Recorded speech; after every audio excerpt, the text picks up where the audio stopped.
యెషయా గ్రంథము 41వ అధ్యాయము 10వ వచనం. నీవు నా దాసుడవనియు నేను నిన్ను ఉపేక్షింపక ఏర్పరచుకుంటుననియు నేను నీతో చెప్పియున్నాను. నీకు తోడై ఉన్నాను, భయపడకుము, నేను నీ దేవుడినై ఉన్నాను, దిగులు పడకుము. ప్రియులారా, దేవుని వాగ్దాన వాక్యము. నీవు భయపడనవసరం లేదని, దిగులు పడనవసరం లేదని ఆయన సెలవిచ్చుచున్నాడు.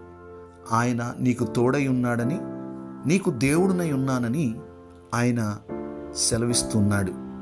ఆయనే మనకు దేవుడిగా ఉంటే మనము దిగులు పడవలసిన అవసరము లేదు.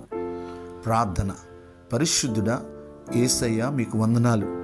ఈ వాగ్దాన వాక్యము విని ప్రార్థనలో ఏకీభవించిన ప్రతి ఒక్కరిని, వారి కుటుంబాన్ని మీరు దీవించండి.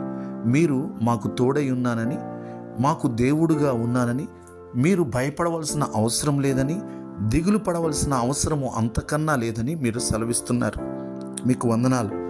అందరినీ దీవించండి. యేసయ్య నామములో ప్రార్థిస్తున్నాము తండ్రి. ఆమేన్.